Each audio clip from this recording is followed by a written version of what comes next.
स्वागत है आपके अपने YouTube channel Rajeev competitive class में। दोस्तों, सातवीं चरण शिक्षक भर्ती, जी हाँ, सातवां चरण शिक्षक भर्ती का ये सेट टू, जी हाँ, सेट टू है, जिसमें हम जो प्रैक्टिस सेट टू है उसका क्वेश्चन को हम डिस्कस करने वाले हैं। तो यहाँ पर 1 to 5 शिक्षकों के लिए जो 120 प्रश्न का जो आपका TRE के द्वारा BPSC के द्वारा एग्जाम होने जा रहा है, उसमें प्रश्न जो आएँगे, इसमें सभी सब्जेक्ट का दिया हुआ है, साथ ही इसमें मैथ का भी, मैथमेटिक्स का भी दिया हुआ है।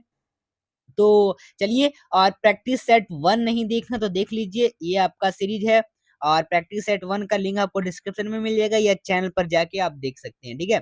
तो दोस्तों आइए हम जानते हैं और कैसे इसके क्वेश्चन पूछे जाएँगे और कौन-कौन से प्रश्न आएँगे, उनके सेट को आज हम करने वाले हैं। तो आइए दोस्तों, शुरू करते हैं इस वीडियो को।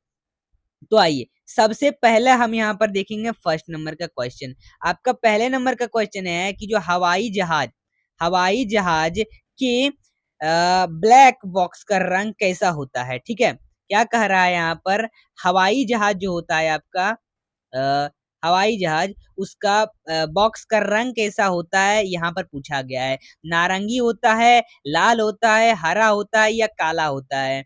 ठीक है दोस्तों, तो आपको इनमें से आंसर देना है। तो दोस्तों, इसका आंसर होगा नारंगी, क्या ऑरेंज कलर का होता है। जो वायुयान होता है, उसमें ब्लैक बॉक्स का रंग नारंगी होता है, ताकि उन्हें किसी दुर्घटना के बाद ढूंढने में सरलता हो, ठीक है? कोई भी दुर्घटना हो जाए और उसको ढूंढने में सरलता हो, और यह एक ऑडियो रिकॉर्डिंग डिवाइस होती है जो कि जो वायुयान है उनके कॉकपिट में पायलटों की बातचीत को रिकॉर्ड करती है और कुछ अनहोनी घटित होने पर जांचकर्ता इसके मदद से निष्कर्ष प्राप्त करते हैं, ठीक है दोस्तों?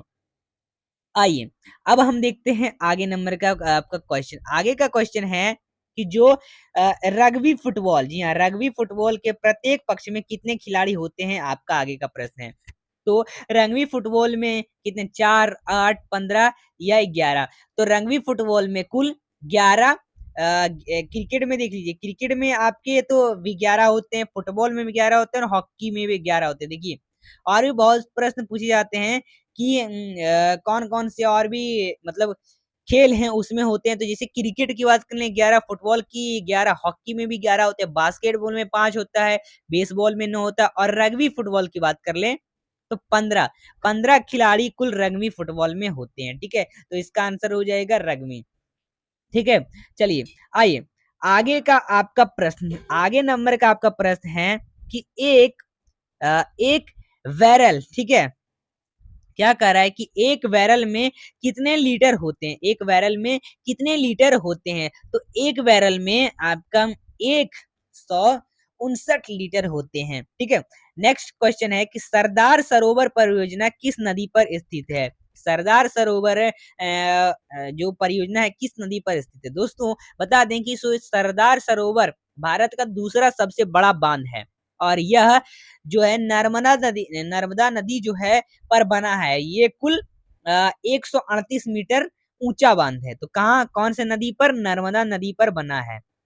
आइए, आगे का आपका प्रश्न आगे का आपका प्रश्न है कि किस राज्य ने हाल ही में महात्मा ज्योतिबा फुले की जयंती को सार्वजनिक अवकाश के रूप में घोषित किया है?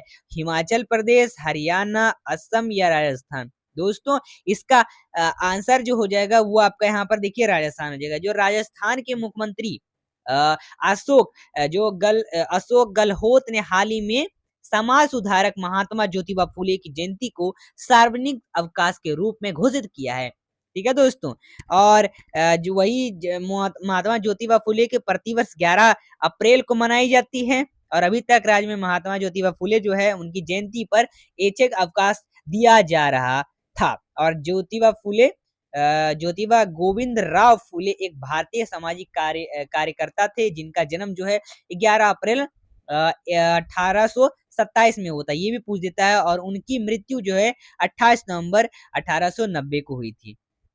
आइए, आगे का भी प्रश्न आपका है। आगे का प्रश्न है क्या कि न्यूट्रॉन, जी हाँ, आपका प्रश्न है कि न्यूट्रॉन की खोज किसने की थी? न्यूट्रॉन पता होगा दोस्तों, न्यूट्रॉन की खोज किसने की? तो ये पूछ रहा है, रदरफोर्ड ने की है, जेम्स चैडविक ने की, गैलीलियो ने की या न्यूटन ने की है? दोस्तों, इसका जो आंसर जो हो जाएगा वो हो जाएगा न्यूट्रॉन की खोज। जी हाँ, आपके जेम्स चैडविक ने की है और न्यूट्रॉन की खोज ब्रिटिश भौतिक वैज्ञानिक जेम्स चैडविक ने 1932 में, कब? 1932 में की थी। और न्यूट्रॉन एक आवेश रहित मूलभूत कण है जो परमाणु के नाभिक में प्रोटॉन के साथ पाया जाता है। आइए आगे का प्रश्न, आगे का प्रश्न आपका कई सारा प्रश्न है तो उनको जानते हैं। देखिए आगे का प्रश्न है कि परमाणु ऊर्जा, जी हाँ, क्या क्वेश्चन है कि परमाणु ऊर्जा आयोग का गठन किसकी अध्यक्षता में किया गया था? ठीक है। आगे देखिए, सबसे पहले तो हम यहाँ पर और भी प्रश्न है, ये देखिए क्या दिया हुआ है। पहले 7 नंबर का देख लेते हैं हम। 7 नंबर का देखना भूल गए थे कि द ओरिजिन ऑफ स्पेसीज किनकी रचना है? किनकी रचना है? ये है आपके चार्ल्स डार्विन की रचना है। ठीक है। और वही परमाणु ऊर्जा आयोग का गठन किसकी अध्यक्षता में किया गया था? तो ये किया गया था आपका A number doctor Homi Jahangir Bhabha. साल 19, हाँ बात कर ले 1948 में। कब? 1948 में हुआ क्या था? डॉक्टर भाभा ने भारतीय परमाणु ऊर्जा आयोग की स्थापना की थी और अंतरराष्ट्रीय परमाणु ऊर्जा मंचों पर भारत का प्रतिनिधित्व किया था। और साल 1955 में उन्होंने क्या किया था? संयुक्त राष्ट्र संघ द्वारा आयोजित शांतिपूर्ण कार्यों के लिए परमाणु ऊर्जा के उपयोग के पहले सम्मेलन में डॉक्टर होमी जहांगीर भाभा को सभापति बनाया गया था। ठीक है। आइए आइए आगे का यहाँ पर प्रश्न, आगे का आपका प्रश्न है कि पौधे, जी हाँ, पौधे के किस भाग से जूट की प्राप्ति होती है? पौधा जो होता है उसकी जूट की प्राप्ति किस भाग से होती है? फूल से, फल से, तना से या पत्ता से? ये आपके लिए एक जरूरी है। देखिए फूल का बात कर लें, फूल मतलब उसका जो फूल होता है उस वो तो उससे तो होगा ही नहीं। फल, फल से भी तो होता नहीं, पत्ता से भी होगा नहीं। तना, तना होगा, तना से होगा। जूट एक मतलब जूट क्या है? जूट एक प्राकृतिक फाइबर है जो जूट के पादप सामग्री सेल्यूलोज और लिग्निन होते हैं। सेल्यूलोज और लिग्निन होते हैं और जूट को इसके सुनहरे रंग और उच्च किफायती मूल्य के कारण गोल्डन फाइबर भी कहा जाता है। ठीक, गोल्डन फाइबर किसको कहा जाता है? जूट को। ठीक है। और जूट फाइबर का मुख्य स्रोत जो है कोरकोस ऑल्टिरोयस है और जूट रिश्तेदार को इसके तने, जी हाँ, रेशेदार जूट रेशेदार को इसके तने से अलग किया जाता है। फिर आगे का प्रश्न, आगे का प्रश्न है कि एंगस्ट्रॉम को अभियुक्त करने की इकाई है। तो समय द्रव्यमान, 10 नंबर का समय द्रव्यमान तो होगा नहीं। आगे आगे का आपका क्वेश्चन यहाँ पर दिया, ऑप्शन दिया हुआ। ठीक, तो ऑप्शन में है क्या? तरंग दैर्घ्य या फिर बल, तरंग दैर्घ्य या फिर बल। तो इसका आंसर जो हो जाएगा 10 नंबर का सी, तरंग दैर्घ्य इसका आंसर हो जाएगा। नेक्स्ट प्रश्न है कि परिवार नियोजन का प्रतीक चिन्ह क्या है? परिवार नियोजन का प्रतीक चिन्ह क्या है? तो इसका आंसर जो हो जाएगा वो हो जाएगा बी नंबर, लाल त्रिकोण। जी हाँ, आपको बता दें जैसे सफेद झंडा, व्हाइट फ्लैग, संधि या मतलब ट्रीटी या फिर सिंबल का एक डिकेशन होता है। ठीक है, एक प्रतीक होता है। और वही लाल त्रिकोण की बात कर लें यानी रेड ट्रायंगल की बात कर लें तो ये एक सिंबल ऑफ फैमिली प्लानिंग है। ये एक सिंबल ऑफ फैमिली प्लानिंग होता है यानी परिवार का नियोजन का प्रतीक कहा जाता है। और अगर वही लाल लाइट की बात कर लें, रेड लाइट की बात कर लें तो ये खतरा, खतरा का या फिर डेंजर का कोई प्रतीक है। ट्रैफिक स्टॉप का प्रतीक है, signifies danger of traffic stop. और वही चक्र की बात कर ले, चक्र क्या है? व्हील, व्हील क्या है? एक प्रगति का प्रतीक है यानी पीस ऑफ प्रोग्रेस का प्रतीक है। तो आपको ये भी ध्यान में देखना है कि प्रतीक, इन सब के भी प्रतीक पूछे जाते हैं। ठीक है। और अब देखिए एयरफोर्स फ्लाइंग कॉलेज कहाँ स्थित है? तो एयरफोर्स फ्लाइंग कॉलेज कहाँ स्थित है? ये आपका है जोधपुर में। एयर कोर्स फ्लाइंग कॉलेज जो है वो आपका जोधपुर में स्थित है। कहाँ है दोस्तों? तो ये आपका है जोधपुर में स्थित। ठीक है। आइए आगे का प्रश्न आपका, आगे का भी बहुत सारे प्रश्न हैं तो उनको हम जानते हैं। दोस्तों आगे का प्रश्न है 13 नंबर का, ठीक है, कितने नंबर का? 13 नंबर का आपका प्रश्न है। तो 13 नंबर का प्रश्न है, कहता है कि भारतीय संविधान को कब अंगीकार किया गया? ठीक है, भारतीय संविधान को कब अंगीकार किया गया? तो इसका आंसर जो हो जाएगा बी नंबर 26 नवंबर, जी हाँ, बी नंबर 26 नवंबर 1949 को किया गया। ठीक है, यानी जो संविधान सभा ने भारतीयों को भारतीय संविधान को 2 वर्ष 11 माह 18 दिन में 26 नवंबर 1949 को पूरा कर राष्ट्र को समर्पित किया था और गणतंत्र भारत में 26 नवंबर 1950 संविधान अमल में लाया गया था। तो ये जानकारी आपको पता ही होगा। फिर देखिए आगे का प्रश्न है, अ, आगे का प्रश्न आपका है कि भारत के किस स्टॉक एक्सचेंज के संचार एवं नियंत्रण की जिम्मेदारी किस पर होती है? तो ये होगा एसईबीआई। एसईबीआई क्या है? सेबी, इसे हम सेबी कहें। सेबी का फुल फॉर्म होता है security exchange and board of India. ठीक है, भारतीय प्रतिभूति और विनियम बोर्ड इसे कहा जाता है, भी कहा जाता है इसको। दोस्तों आगे का प्रश्न है कि हाल ही में किस राज्य का 100% से इलेक्ट्रिफिकेशन का काम पूरा हुआ है? तो इसका जो आंसर हो जाएगा सी नंबर, हरियाणा। हरियाणा में रेलवे इलेक्ट्रिफिकेशन का काम 100% पूरा हो गया है। जी हाँ, आगे का प्रश्न प्रश्न है आपका 16 नंबर का। देखिए प्रश्न कहता है कि शरीर के किस भाग में पीत का निर्माण है? पीत का निर्माण है किस भाग में? तो इसका आंसर जो हो जाएगा वो हो जाएगा ए नंबर, यकृति में। मानव शरीर के यकृति भाग में पीत का निर्माण होता है और पीत एक पीलापन तथा हरापन लिए एक क्षारीय द्रव है जिसका स्राव यकृत करता है। और वही शरीर की सबसे छोटी ग्रंथि क्या है? सबको पता है शरीर की सबसे छोटी ग्रंथि क्या है? तो इसका आंसर जो हो जाएगा इसका आंसर हो जाएगा पिट्यूटरी। पिट्यूटरी इसका सबसे छोटी ग्रंथि है, ये आपको ध्यान में रखना है, जिसे मास्टर ग्रंथि या पीयूष ग्रंथि भी कहा जाता है। ठीक है, और यह ग्रंथि मस्तिष्क के जो निचले भाग में हो हिस्से में पाई जाती है, जो कोशिकाओं का बढ़ने में नियंत्रण करता है।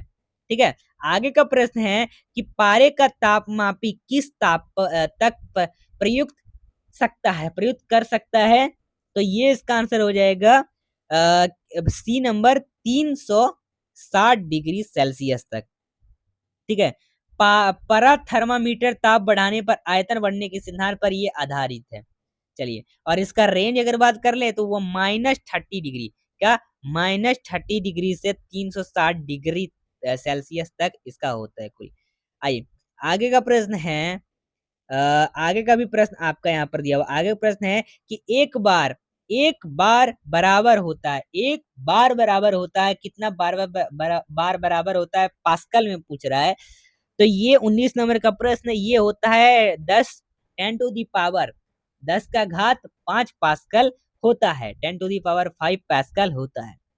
पारा का अयस्क है, पारा का अयस्क क्या है? पारा का अयस्क जो होता है वो होता है सीने वार। क्या होता है? सीने वार। ठीक है, पारा या पारद इसको कहते हैं। पारा या पारद मुख्यतः अवस्था में यदाकता होता है और परंतु इसका मुख्य अयस्क सीनेवार होता है। इसका सीनेवार का अयस्क, का अयस्क इसको हम HGS से भी जानते हैं। HGS इसका है नाम। ठीक है, आइए आगे का आपका क्वेश्चन है कि चाय की खेती के लिए उपयुक्त मिट्टी कौन सी है? तो चाय की खेती के लिए उपयुक्त मिट्टी आपकी है वही आपका लेटराइट मिट्टी। चाय की खेती के लिए सबसे उपयुक्त मिट्टी है लेटराइट मिट्टी। इसका आंसर सी हो जाएगा। आइए दोस्तों, ये आपका हो गया। अब आइए दोस्तों आगे का हम क्वेश्चन देखते हैं, जो है आपका 22 नंबर का प्रश्न है। ठीक है, तो 22 नंबर के प्रश्न को अब दोस्तों आइए हम बात कर लेते हैं। 22 नंबर का प्रश्न है कि लाल बहादुर शास्त्री का समाधि किस नाम से जाना जाता है? समाधि पूछ देता है तो लाल बहादुर की समाधि को विजय घाट के नाम से जाना दोस्तों। और भी बहुत सारे समाधि के बारे में पूछ देते हैं। अगर वही आपको महात्मा गांधी के पूछ दे तो राजघाट इनके समाधि का नाम है। अगर लाल बहादुर शास्त्री का पूछे तो विजय घाट है। चौधरी चरण सिंह का पूछे तो किसान घाट है। राजीव गांधी का पूछे वीर भूमि है। डॉक्टर राजेंद्र प्रसाद का पूछे महाप्रयाण भूमि है। और फिर वही गुलजारी लाल नंदा को पूछे नारायण घाट है, जवाहरलाल नेहरू को पूछे शांति वन है, और इंदिरा गांधी को पूछे तो शक्ति स्थल है। ठीक है, इन सब का घाट का नाम है समाधि घाट का। नेक्स्ट प्रश्न है, निम्नलिखित में से कौन सी नदी डेल्टा का निर्माण नहीं करती है? डेल्टा का निर्माण नहीं करती है तो सी नर्मदा नहीं करती है सर। नर्मदा जो है डेल्टा का निर्माण नहीं करती। डेल्टा क्या मतलब होता है? नदी इधर से देखिए पहाड़ है और पहाड़ों के बीच से इस तरह से बनते हुए आ रही है, और यहाँ पर डेल्टा बन के इस तरह से डेल्टा बन के बहुत सारे पत्थर वगैरह होते हैं, और फिर डेल्टा बन के इधर से पानी वगैरह जाती है। तो ये डेल्टा कौन नहीं बनाता है? नदी, नर्मदा नदी। ठीक, आइए आगे का प्रश्न है। आगे का प्रश्न है, संघ नाम एवं राज्य क्षेत्र का वर्णन किस अनुच्छेद में किया गया है? तो यह अनुच्छेद सी, अनुच्छेद 1 में किया गया है। ठीक है, आइए, यानी संघ नाम क्या? संघ या उसका राज्य क्षेत्र, जो आपका भाषा होता है, अर्थात इंडिया राज्यों का संघ होगा। ठीक है, इंडिया राज्यों का संघ होगा। इंडिया जैसे आपका नाम है, ना कि इंडिया का कोई और नाम है। ठीक है, और अब देखिए आगे का प्रश्न है कि किस राज्य या केंद्र शासित प्रदेश में सीमा सड़क बॉर्डर रोड ऑर्गेनाइजेशन बीआरओ की दुनिया की सबसे ऊंची मोटर योग सड़क का निर्माण किया गया है? तो इसका आंसर जो हो जाएगा सी नंबर, लद्दाख में किया गया है। सीमा सड़क संगठन यानी बॉर्डर बोर्ड ऑर्गेनाइजेशन बीआरओ ने पूरी लद्दाख में, जी हाँ, जो उमलिगला दर्रे है उसमें 9,300 फीट की एक मतलब एक ऊंची, दुनिया की सबसे ऊंची योग निर्माण की है। जी हाँ, योगी सड़क निर्माण की है बीआरओ ने। ठीक है, चलिए, और ये लगभग 52 किलोमीटर इसकी लंबाई है। ठीक, ये ध्यान में रखना है। आगे का प्रश्न देखते हैं। आगे का प्रश्न है, कोबाल्ट 26 उत्सर्जित करता है। कोबाल्ट 60 उत्सर्जित करता है कौन सा रे को, कौन सा किरण को? तो ये वाई किरण को। नेक्स्ट प्रश्न है कि गैस के अणुओं की गतिज ऊर्जा किस ताप पर शून्य होती है? तो ये आपकी होती है बी नंबर, -273 डिग्री सेल्सियस। देखिए 276 डिग्री सेल्सियस का पूछ रहे हैं। अगर सेल्सियस से केल्विन में चेंज करना कहे तो घटा देना है। ठीक है, इस तरह से घटाना जोड़ घटा होता है सेल्सियस से केल्विन, केल्विन से सेल्सियस में क्वेश्चन बनाया जाता है। तो केमिस्ट्री का सवाल, प्रकाश किस वर्ष किसकी इकाई? सबको पता है प्रकाश वर्ष किसकी इकाई? तो दूरी की इकाई। बड़ा सा सिंपल सा प्रश्न है। सोना का अम्ल में घुल जाता है, सोना किस अम्ल में घुल जाता है? यही पूछ रहा है। सोना कौन सी एसिड में घुल जाता है? ये प्रश्न है। तो सोना जो है वो आपका सी नंबर, अमल राज में घुल जाता है, अमल राज में घुल जाता है। नेक्स्ट प्रश्न है, एंजाइन की सर्वाधिक संख्या पाई जाती है? तो ये आपकी पाई जाती है सी, सर्वाहारी में यानी ओमनीवोरस में पाई जाती है सबसे ज्यादा। आगे का प्रश्न है, जिम, जी हाँ, क्या प्रश्न है? जिम कार्बेट राष्ट्रीय उद्यान किस राज्य में है? तो ये आपका है सी नंबर, उत्तराखंड में। अब देखिए, जब राष्ट्रपति एवं उपराष्ट्रपति दोनों अनुपस्थित होते हैं तो राष्ट्रपति के पद पर कौन कार्य करता है? ये भी सवाल पूछ दिया जाता है। तो ये करते हैं मुख्य न्यायाधीश, कार्य करते हैं। आगे का प्रश्न, आगे का प्रश्न है, मीनाक्षी मंदिर कहाँ स्थित है? तो मीनाक्षी मंदिर आपका कहाँ स्थित है दोस्तों? ये आपके मदुरई में स्थित है। यह हिंदू देवता शिव का एक मंदिर है। ठीक है, आइए, मीनाक्षी मंदिर मछली के आकार की आंख वाली देवी है, इसमें देवी के रूप में एक है। ठीक है, चलिए, अब आगे का प्रश्न है कि the God of small things के लेखक कौन है? तो कौन है? तो ये आपके हैं ए नंबर, अरुंधति राय। नेक्स्ट प्रश्न है कि डीआरडीओ का नाम सुनेंगे, द्वारा परीक्षण की गई पीढ़ी के परमाणु सक्षम मिसाइल का नाम क्या है? तो मिसाइल का क्या नाम है दोस्तों? ये है अग्नि पी प्राइम, अग्नि पी प्राइम। ठीक है, यानी अग्नि पी प्राइम विकास संशोधन का रक्षा अनुसंधान और विकास संशोधन डीआरडीओ ने उड़ीसा के तट पर डॉक्टर एपीजे अब्दुल कलाम द्वीप से नई पीढ़ी के परमाणु सक्षम बैलिस्टिक मिसाइल अग्नि पी का जो सफलतापूर्वक परीक्षण किया, और अग्नि क्लास का एक उन्नत संस्करण है जो 1000 किलोमीटर 2000 किलोमीटर के बीच की क्षमता वाली एक करनत वाली मिसाइल है। ठीक है, आइए, आगे है कोशिका विभाजन में सहायक है। कोशिका विभाजन में क्या सहायक है? तो ये है आपका ए नंबर सेंट्रोसोम। सेंट्रोसोम, ठीक है। आइए आगे का प्रश्न। नेक्स्ट नंबर का प्रश्न है कि नाभिकीय रिएक्टरों में ऊर्जा उत्पन्न होती है। तो नाभिकीय रिएक्टरों में ऊर्जा उत्पन्न होती है तो ये होती है आपकी सी नंबर, इसमें नियंत्रण विखंडन द्वारा। आगे का प्रश्न है कि वायुमंडल में बादलों के तैरने का क्या कारण है? ये पूछते हैं। आपको पता होगा बादल क्यों आखिर ऊपर तैरता है? तो ये तैरता है किसके कारण? ताप के कारण, वेग के कारण, दाब के कारण या घनत्व के कारण? तो ये तैरता है आपके घनत्व के कारण। आगे नंबर का प्रश्न है बिना बूझा चूना का रासायनिक सूत्र क्या है? बूझा चूना, बिना बूझा चूना, जो बूझा चूना होता है उसका रासायनिक सूत्र पूछ दिया जाता है तो सूत्र इसका क्या होगा? इसका आंसर डी हो जाएगा, CaO, calcium oxide. Calcium oxide क्या होगा? बूझा चूना का सूत्र होगा। नेक्स्ट प्रश्न आपका, डीएनए डीएनए का संश्लेषण किस प्रस्ताव में होता है? तो डीएनए का संश्लेषण किस प्रस्ताव में होता है दोस्तों? ये होता है आपका एक ए नंबर इंटरफेज में। इसमें इंटरफेज में यानी कोशिका वृद्धि या विभाजन के दौरान जो डीएनए का संश्लेषण एस अवस्था में होता है और डीएनए का संश्लेषण इंटरफेज अवस्था में होता है, ठीक है।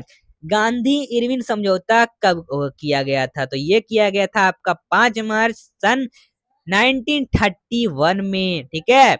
और ये कहानी है लंदन द्वितीय गोलमेज सम्मेलन की। उसमें पूर्व गांधी जी और तत्कालीन वायसराय लॉर्ड डार्विन के बीच एक राजनीतिक समझौता हुआ था जिसे हम गांधी इरविन पैक्ट कहते हैं, ठीक है। गांधी इरविन पैक्ट कहते हैं और ये समझौता 5 मार्च 1931 में हुआ था।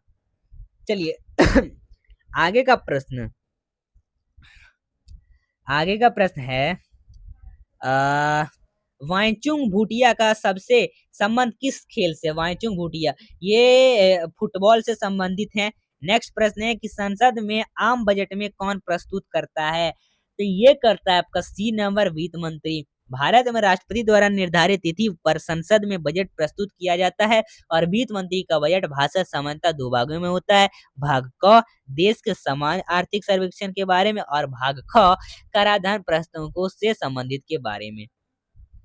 आइए आगे का प्रश्न है संसद फिर किस सशस्त्र बल ने लद्दाख इग्निटेड मीन्स नामक लद्दाख इग्निटेड मीन नामक उत्कृष्टता केंद्र और कल्याण केंद्र को लॉन्च किया है? तो ये किया है आपका ए नंबर भारतीय सेना ने प्रोजेक्ट, ठीक है। भारतीय सेना ने प्रोजेक्ट इसको कहते हैं। इसका नाम ये कौन किए हैं? तो ये भारतीय सेना ही किए हैं, ठीक है। दोस्तों आगे का प्रश्न है, देखते हैं। नेक्स्ट क्वेश्चन है आपका, मालगुडी डेज के लेखक कौन है? क्या कहता है? मालगुडी डेज के लेखक कौन है? तो मालगुडी डेज के लेखक हैं आपके ए नंबर आर के नारायण। कौन? आर के नारायण। आर के नारायण, ठीक है। आगे का प्रश्न देख लो आपका यहाँ पर क्या कह रहा है कि इसमें आपका प्रश्न है नेक्स्ट नंबर का। देखिए आगे का प्रश्न यहाँ पर क्या कह रहा है, इसको सबसे पहले डिलीट करते। अब है मानव मस्तिष्क कितने ग्राम का होता है? मानव का मस्तिष्क जो होता है, दिमाग होता है, कितने ग्राम का होता है? तो ये होता है आपका कितने ग्राम का दोस्तों? ये होता है 1350 ग्राम का। आगे का प्रश्न नेक्स्ट नंबर का आपका क्वेश्चन है कि हाइड्रोफोबिया रोग होता है। हाइड्रोफोबिया रोग होता है तो हाइड्रोफोबिया रोग होता है विषाणु द्वारा। परमाणु बम का आविष्कार किसने किया था? परमाणु बम का आविष्कार किया था आपका रॉबर्ट ओपेनहाइमर ने, ठीक है। आगे 1 जूल बराबर होता है, 1 जूल बराबर होता है इसका एसआई इकाई मान बात करें तो ये 1 किलोमीटर 1 किलोग्राम मीटर स्क्वायर और फिर बाय में सेकेंड स्क्वायर, ठीक है। तो यानी इसका अब देखिए अगर हमको पूछ दे कि जूल बराबर कितने होता है तो इसका सीजीएस इकाई जो होता है 10⁷ अग्र का होता है। तो इसका आंसर सी हो जाएगा। नेक्स्ट नंबर का प्रश्न है, आगे का प्रश्न आपका दोस्तों दिया हुआ है कि निम्न में से कौन सा तत्व सभी रंगीन यौगिक बनाता है, सभी रंगीन यौगिक बनाता है। तो सभी रंगीन यौगिक कौन सा बनाता है, तो ये बनाता है आपका A number chromium. Discovery of India के लेखक कौन है, डिस्कवरी ऑफ इंडिया के लेखक हैं आपके B number Pandit Jawaharlal Nehru. Discovery of India के लेखक पंडित जवाहरलाल नेहरू जो 1944 में अप्रैल सितंबर के बीच अहमदनगर के जेल में जवाहरलाल नेहरू ने इसे लिखा था, और इस पुस्तक अंग्रेजी में लिखा था और बाद में इसे हिंदी में अनुवाद करके बहुत सारे भाषा में अनुवाद किया गया था, हिंदी में लिखकर। ठीक है, भारत में किया जाता है, तो ये किया सैटेलाइजेशन के द्वारा। 53 नंबर भारत की से बड़ी 3 नंबर बांग्लादेश के साथ। नेक्स्ट प्रश्न है कि भारत का सबसे उत्तरी सीमा इंदिरा कॉल किस राज्य में स्थित है, तो ये आपका स्थित है B number Jammu and Kashmir में। ठीक, आगे का प्रश्न है कि श्याम किस देश का नाम है, श्याम किस देश का नाम है, तो ये है आपका 55 नंबर का प्रश्न, थाईलैंड का, थाईलैंड देश का नाम श्याम भी कहा जाता है, श्याम। ठीक है, अब आइए दोस्तों आगे का प्रश्न देखते हैं।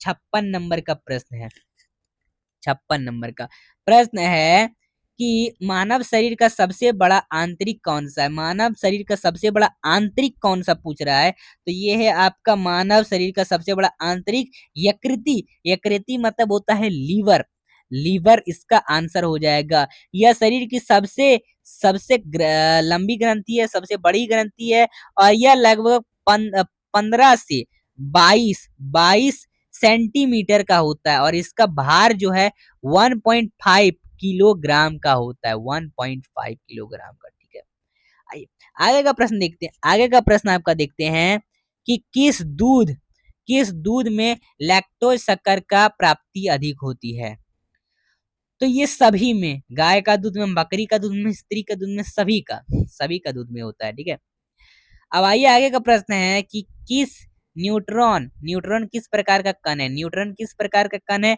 ये आपका आवेशहीन कण है। न्यूट्रॉन किस प्रकार का कण है, तो आवेशहीन, और इसका द्रव्यमान की अगर बात कर ले, उदासीन द्रव्यमान की, तो 47493 मल्टीप्लाई 10⁻⁻27 kg, ये याद रखना है। 67493 मल्टीप्लाई 10⁻⁻27 kg होता है। नेक्स्ट प्रश्न है, 1 किलोग्राम राशि का वजन है, 1 किलोग्राम राशि का वजन होता है 9.8 न्यूटन। नेक्स्ट क्वेश्चन है कि तैलचित्रों के रंगों को फिर से उजाला करने के लिए काम आता है, तो ये आपका क्या काम आ जाता है, हाइड्रोजन पेरोक्साइड। हाइड्रोजन पेरोक्साइड जो है चित्रों का, और फिर वैदिक काल में किस जानवर को वैदिक काल में पूजा जाता था, ठीक है, अंगन्या कहा जाता था, ठीक है, अंगन्य माना जाता था, तो ये आपका माना जाता था सी नंबर, गाय को। ठीक, गाय को।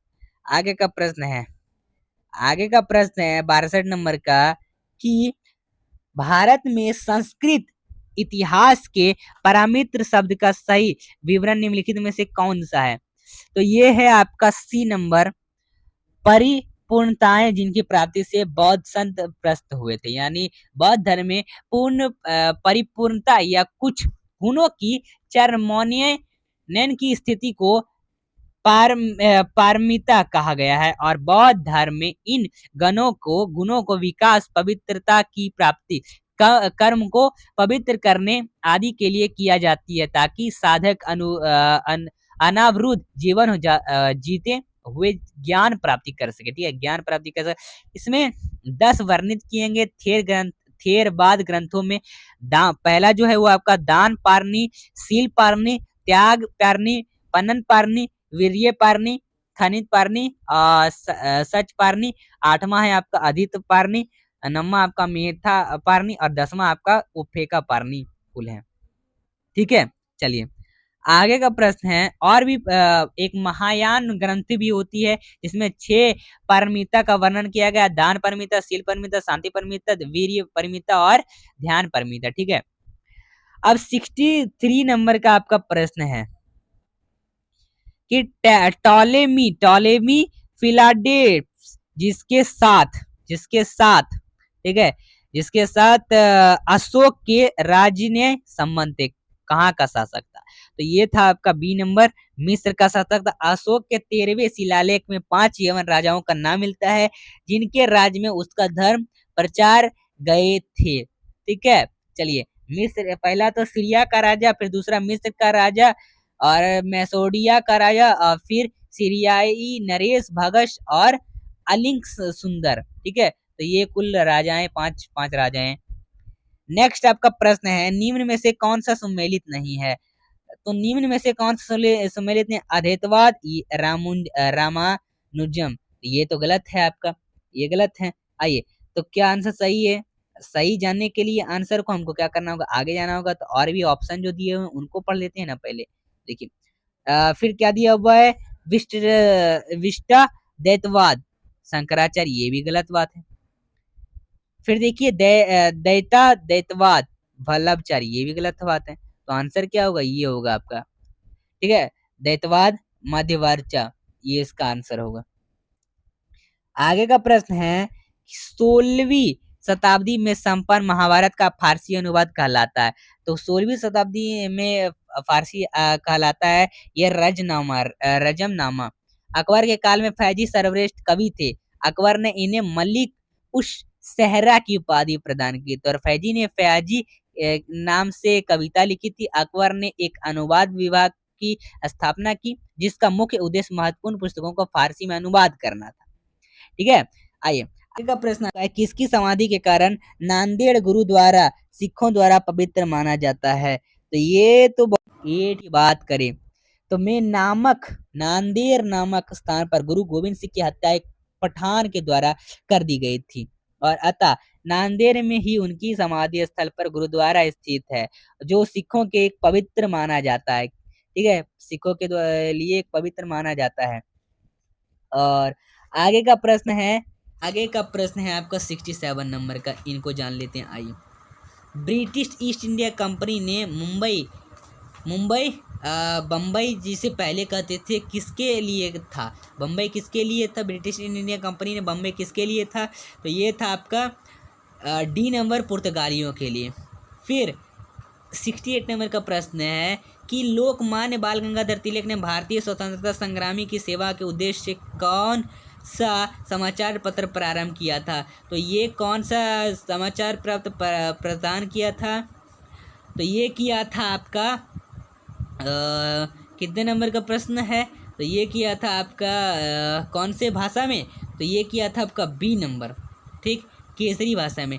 1881 में बम्बई से अंग्रेजी भाषा में मराठा तथा मराठी भाषा में केसरी का प्रकाशन बाल गंगाधर तिलक द्वारा प्रारंभ किया गया था, और प्रारंभ में केसरी के संपादक अंकार तथा मराठा के संपादक केलकर थे। आगे का प्रश्न है, जब रॉलेट एक्ट पारित हुआ था तो उस समय भारत का वायसराय कौन था? ये पूछ दिया जाएगा। तो ये थे लॉर्ड चैम्सफोर्ड, भारतीय गवर्नर जनरल के रूप में प्रथम विश्व युद्ध के दौरान आए थे, और 1960 से 1921 ईस्वी तक भारत के गवर्नर जनरल रहे थे, और इनकी समय में ही रॉलेट एक्ट लागू हुआ था, और इनके काल में ही 13 अप्रैल 1919 को जलियांवाला बाग भी हत्याकांड हुआ था। सी नंबर इसका राइट आंसर। आगे का है प्रश्न, भारत छोड़ो आंदोलन कब प्रारंभ हुआ था? तो भारत छोड़ो आंदोलन कब प्रारंभ हुआ? तो ये होता सी नंबर, 15 अगस्त 19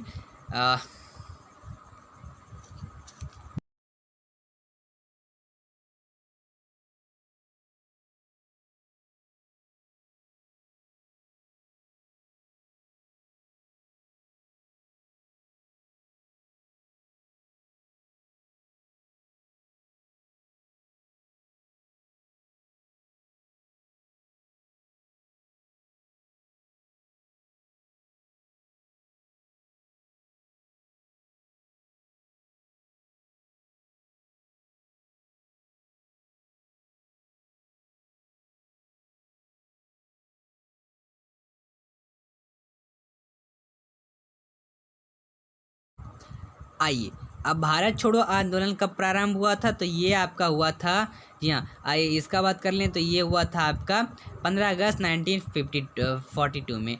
हुआ क्या था, गांधी जी ने 14 जुलाई 1942 में वर्धा प्रस्ताव में भारत छोड़ो आंदोलन का स्वीकृति प्रदान की थी, और इस प्रस्ताव की स्वीकृति के लिए 7 अगस्त 1942 को बम्बई के ग्वालियर टैंक में एक बैठक शुरू हुई और 8 अगस्त 1942 को प्रस्ताव स्वीकार कर लिया था, ठीक है, तथा 9 अगस्त 1942 को भारत छोड़ो आंदोलन प्रारंभ हुआ। इसी दिन भारत के सभी बड़े नेता गिरफ्तार कर लिए गए और इसीलिए आंदोलन को बिना नेतृत्व का आंदोलन भी कहा जाता है। अब आइए दोस्तों बात करते हैं हम थोड़ा मैथ के क्वेश्चन को। ये मैथ का क्वेश्चन है और इसका देखिए, ये जो मैथ का क्वेश्चन है इसका ये सेट 2 है, सेट 1 का भी आपका पार्ट 1 बन गया और पार्ट 2 बना दिया जाएगा बहुत जल्दी, और इसका सेट 2 का भी पार्ट 2 बहुत जल्दी आएगा।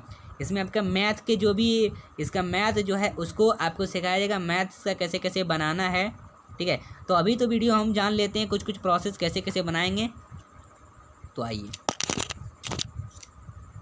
अब आइए हम बात करते हैं यहाँ पर आपका मैथ के बारे में। दोस्तों आइए तो देखिए, हम आप क्वेश्चन यहाँ पर देखेंगे 0.03 मल्टीप्लाई 1000 से मल्टीप्लाई किया गया है। दोस्तों आपको करना कुछ नहीं, यहाँ पर पॉइंट को हटा के आप क्या करेंगे, 1000 से मल्टीप्लाई करेंगे। तो मल्टीप्लाई करने के बाद कितना आएगा, मल्टीप्लाई करने के बाद आपका आएगा 30, तो इसका आंसर 30 हो जाएगा, ठीक है। चलिए आगे का प्रश्न है कि 1.135 में कौन सी छोटी प्राकृतिक संख्याओं को भाग दिया जाए ताकि भागफल एक घन हो। तो सबसे पहले करना क्या होगा, 135 का आपको गुणनफल निकाल देना होगा, गुणनखंड निकाल के आपको सबसे मल्टीप्लाई कर देना है, ठीक है। और छोटी घात आपका निकल के आ जाएगा, तो इसका छोटी घात जो होगा वो 5 होगा। आइए आगे का प्रश्न है, निम्न में से किसका गुणनफल 7/5 होगा। तो सबका गुणनफल आप करेंगे नहीं ना, आपको सबका मतलब गुणनफल करके देखना है। सबसे पहले फर्स्ट वाला करेंगे, तो इसका गुणनफल करेंगे तो आपका आंसर निकल के आ जाएगा। 5 से 5 का मल्टीप्लाई करेंगे कितना आ जाएगा, 25 और ऊपर प्लस कर देंगे तो 26/5, ठीक है। तो 3 × 26/5, 5 से 3 को यहाँ पर देखो 26 से 3 को मल्टीप्लाई कर दो कितना आ जाएगा 78 और बाय में 5, तो 78/5, तो ए आपका ए नंबर सही हो जाएगा, ये आपका राइट आंसर। 2.7 और 0.09 का लॉसो क्या है निकालने का रहा है, तो लॉसो निकालने का रहा है। देखिए लॉसो, अब लॉसो का यहाँ पर ऑप्शन दे दिया गया है, तो लॉसो निकाल लेंगे।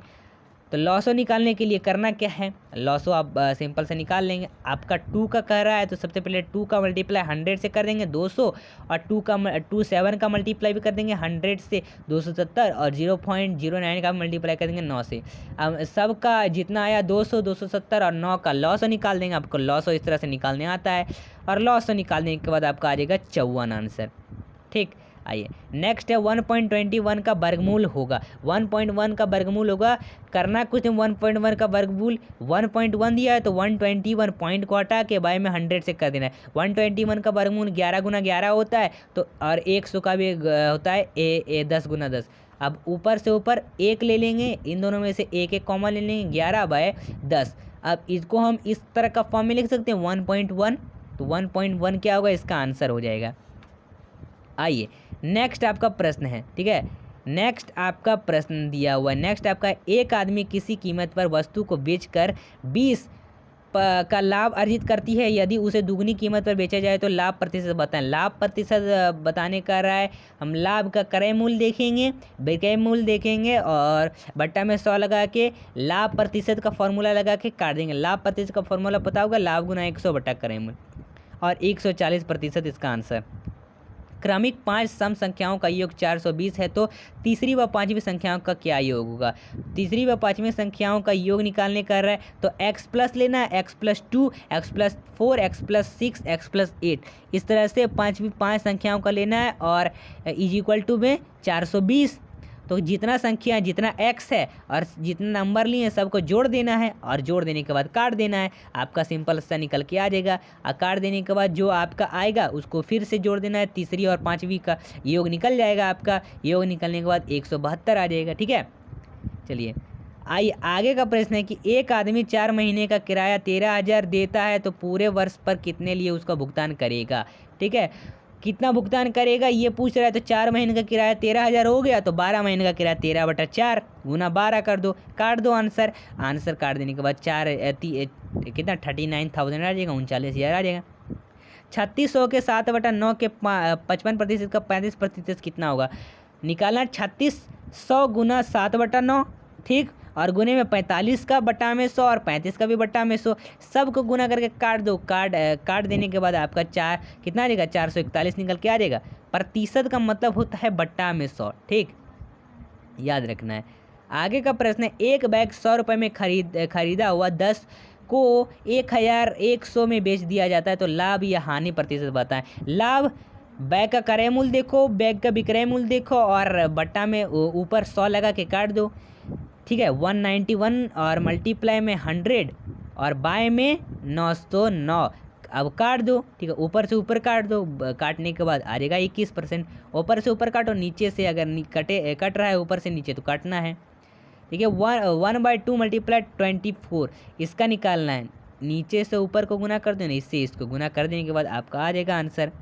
आपका आंसर कितना आ जाएगा, आपका आंसर आ जाएगा 12। देखिए अगर आप 24 से 2 को अगर मल्टीप्लाई करते हैं तो आपको लगता है 1/48 आ सकता है, लेकिन 1/48 आएगा नहीं क्योंकि नीचे से नीचे को यहाँ पर कटेगा। ठीक है, कटेगा तो 12 इसका आंसर आएगा।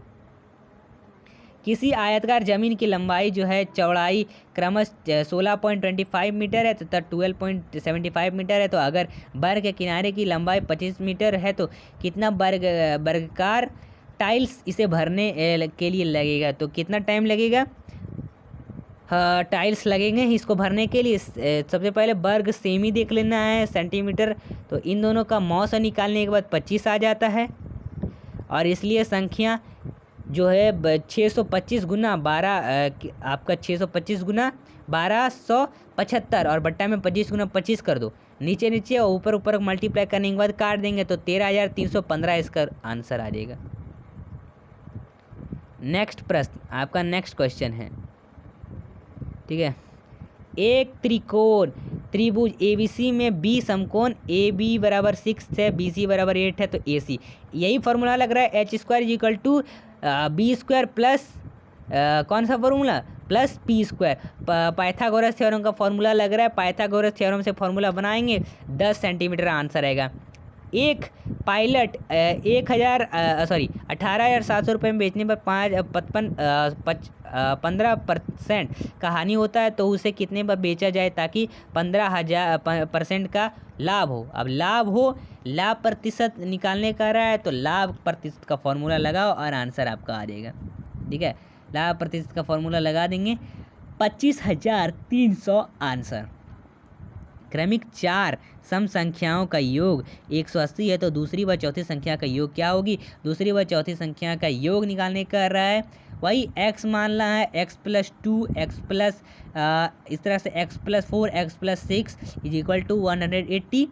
x कितना है, 4x है और जितना ऊपर से 6 + 4 जोड़ो +2 जोड़ो तो 12 आएगा, 180 कर देना है। अब इनको काट देना है, 168 से 4 को काट देना है। काटने के बाद जो आपका दिया हुआ था कितना दिया हुआ था, जो 44 दिया हुआ था उसको 48 में जोड़ देना है, आपका आंसर निकल के आ जाएगा। ठीक है, आगे का प्रश्न है कोई धनराशि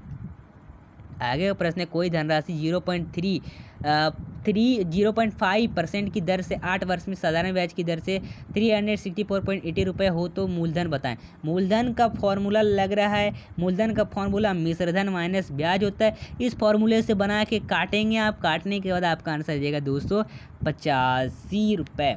ठीक है, 7 सेंटीमीटर अर्धव्यास के वृत्त का क्षेत्रफल 120 डिग्री का कोण होना था। क्षेत्र का क्षेत्रफल चुनिए। क्षेत्र का क्षेत्रफल फॉर्मूला क्या होता है, कोण बटा 360 डिग्री, कोण बटा 360 डिग्री गुना πr², ये फॉर्मूला होता है, ध्यान रखना।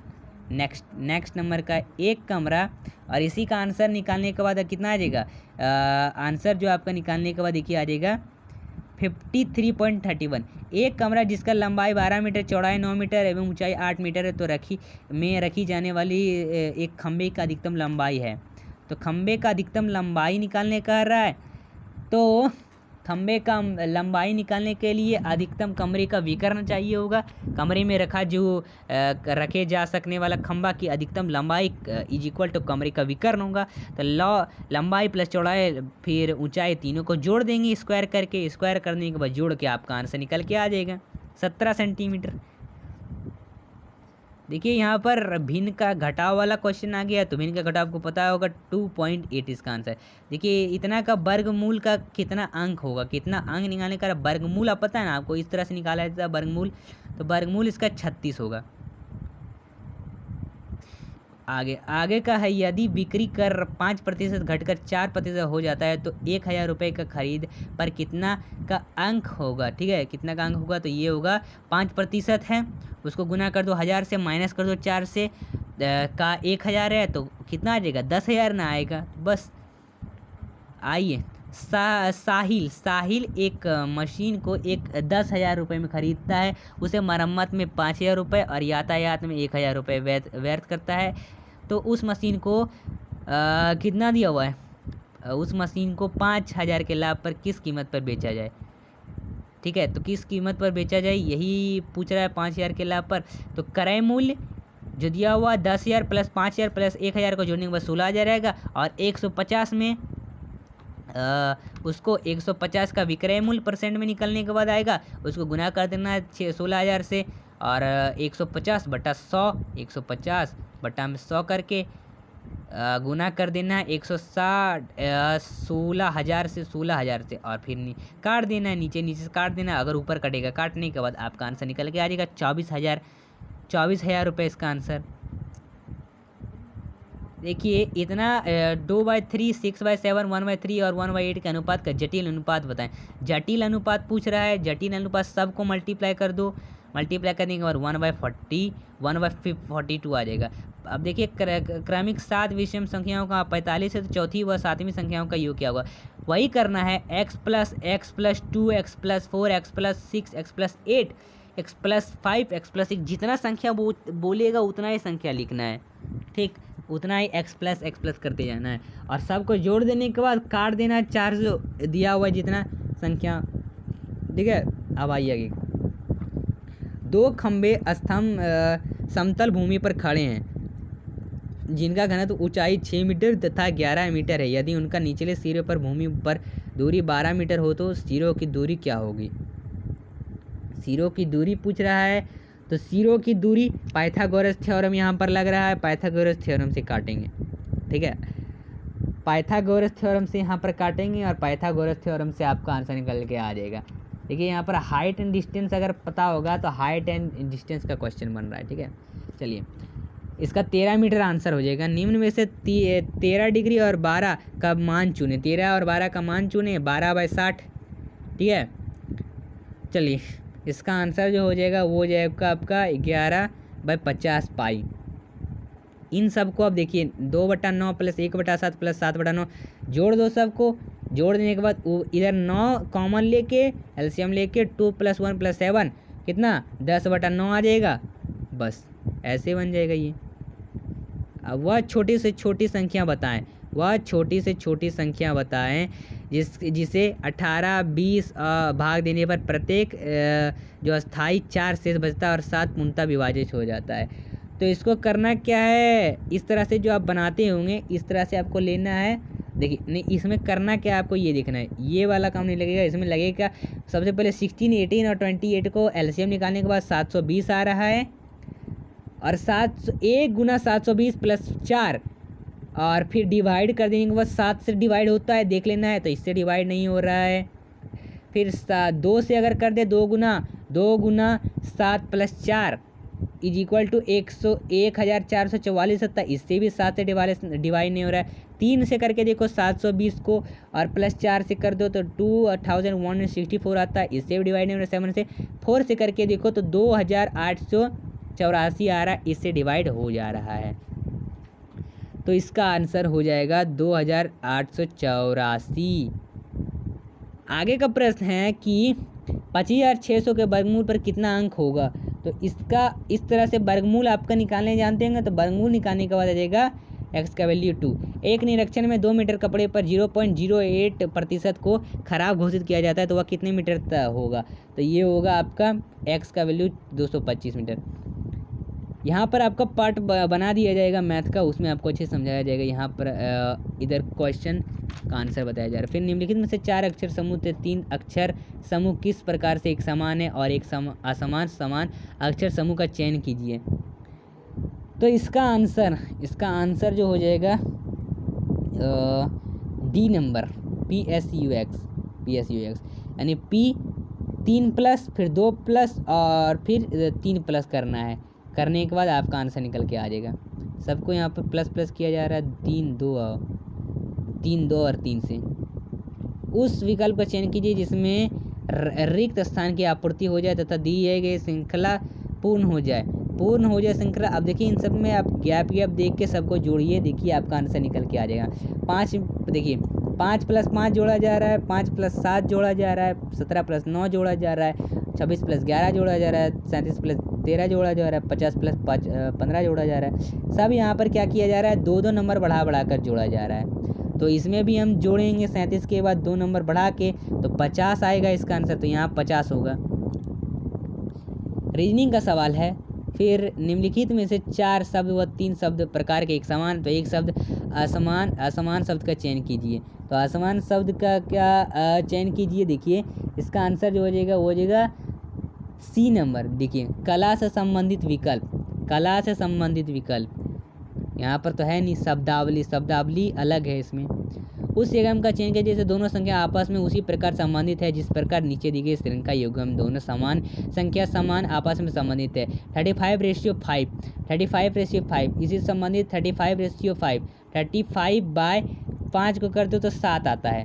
तो वही 63/9 कर दो तो 7 आएगा। तो ये इसका आंसर हो जाएगा। नीचे दिए गए समीकरण को सही करने के लिए किन 2 चिन्हों को आपस में बदला जाना चाहिए। तो आपस में बदला जाना चाहिए तो इसको आंसर जो हो जाएगा वो आपका हो जाएगा बी नंबर। माइनस और प्लस कर दीजिए, आपका आंसर निकल के आ जाएगा। देखिए जिस प्रकार अध्ययन का संबंध ज्ञान से है तो उसी प्रकार कार्य का संबंध किससे है। कार्य का संबंध है आपका सी नंबर अनुभव से।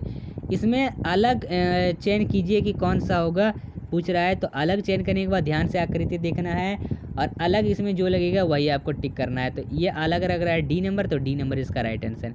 निम्न 4 अक्षरों में 3 समूह किस प्रकार से एक समान का और एक समान है असमान अक्षर चयन कीजिए।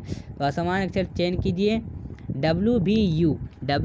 WVUS अलग है। यहाँ पर -1 सब एक नंबर से क्या हो रहे हैं, एक नंबर से प्लस होते जा रहे हैं। नेक्स्ट है 8 व्यक्तियों के एक परिवार में 2 विवाहित जोड़े हैं और PQ का पुत्र है और R का भाई है, SM की पुत्री है, M का विवाह R से हुआ है, TS की आंटी और B की माँ है, R का भतीजा P का पुत्र है, WV की भी है और WV की मतलब W की बहन भी है और V का M से क्या संबंध है। तो V का M से क्या संबंध है ये पूछ रहा है। तो ये देखिए P पुत्र है Q का, P भाई है R का, W पुत्र है P का, S पुत्री है M तथा R की, T माता है V तथा W की, T पत्नी है P की और V पुत्री है P तथा T की। तो V भतीजा है M का, तो भतीजा इसका आंसर हो जाएगा। इसका भतीजा इसका आंसर हो जाएगा भतीजा। ठीक है, ए बी दोनों ऑप्शन दिया हुआ है। भतीजी इसका आंसर हो जाएगा। क्या हो जाएगा, भतीजी, भतीजा नहीं भतीजी। नेक्स्ट आपका प्रश्न है, आगे का प्रश्न है 110 नंबर का। निम्नलिखित में से विकल्पों में से उस शब्द का उपयोग कीजिए जिसका चयन आपस में उसी प्रकार संबंधित जिस प्रकार नीचे के दिए गए सवाल हैं। तो इसमें देखिए अलग, इसमें देखिए दर्द से सामक। अब इसमें उसी प्रकार चयन कीजिए जो दूसरा अक्षर समूह अब पहले अक्षर के समूह से संबंधित कर रहा है। तो ये कर रहा है आपका कौन सा, सी नंबर का DFOP संबंध कर रहा है। यहाँ पर देखिए +2 करिए सबसे पहले डी में, फिर माइनस कर दीजिए 2 को, फिर +2 करिए, फिर माइनस कर दीजिए 2 को। तो इस तरह से करेंगे सब तो आपको समझ में आ जाएगा किस तरह से निकल रहा है। निम्नलिखित 4 शब्दों में से 3 शब्द किस प्रकार से छोड़े? तो देखिए भीड़, भीड़ छोड़कर, भीड़ इसका आंसर। नेक्स्ट, यदि किस संकेत भाषा में 80 को 33 और BAT को 58 लिखा जाए तो रांची को क्या लिखा जाएगा? तो रांची को क्या लिखा जाएगा? देखिए रांची, आपका नंबर देखना A से Z तक का आपको नंबर देखना, कितने नंबर पर A आता है, कितने नंबर पर Z आता है, सबका A से Z तक आपको देखना, A to Z।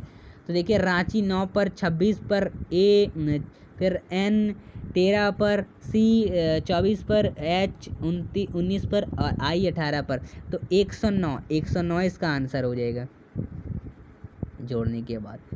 नेक्स्ट, आगे का प्रश्न है, शब्द मतलब इन सब में से कौन शब्द एक से? लिली, गेंदा, कैक्टस, हिरुकस, हिरुकस। देखिए कैक्टस, कैक्टस इसमें क्या हो रहा है, कितना नंबर का प्रश्न है? कैक्टस, कैक्टस इसमें अलग दिख रहा है, बाकी बात ये तीनों फूल जैसे हैं। गिटार, पियानो, सितार, ठीक है, गिटार, पियानो, सितार। और एक और क्या है, गिटार, पियानो, सितार, वीणा। तो इसका आंसर क्या हो जाएगा? इसका आंसर हो जाएगा क्या?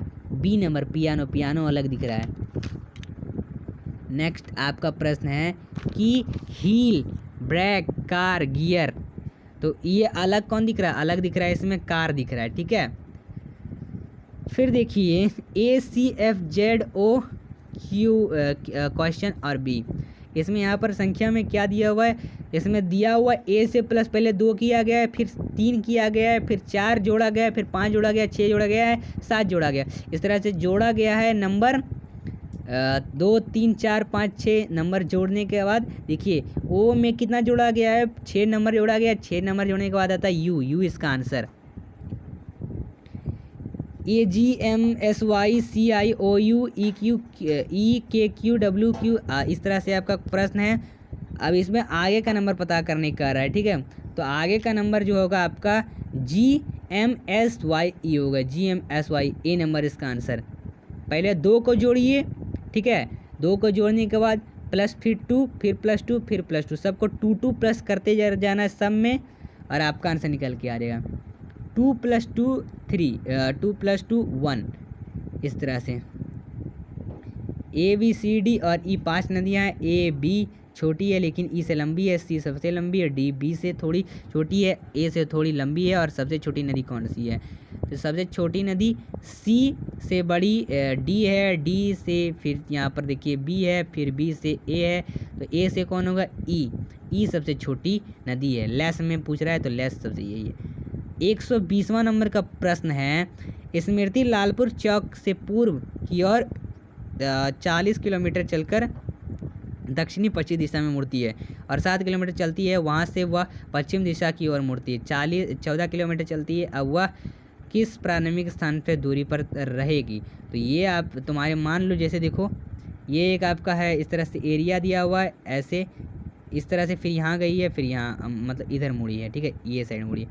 पहले यहाँ से यहाँ, ये देखिए, ये है आपको तुम्हारा, यह मान लो ये है तुम्हारा लालपुर है। 14 किलोमीटर यहाँ चली, फिर इधर आई तो 7 किलोमीटर मुड़ के चली, फिर इधर आई तो 14 किलोमीटर, फिर इधर आई तो इधर कितना पूछ रही, तो इधर फिर से जब इधर 14 किलोमीटर चढ़ी, ये इक्वल इसके है, तो ये 7 किलोमीटर, तो ये इक्वल इसका होगा, तो 7 किलोमीटर ही होगा ना, 7 किलोमीटर इसका आंसर है।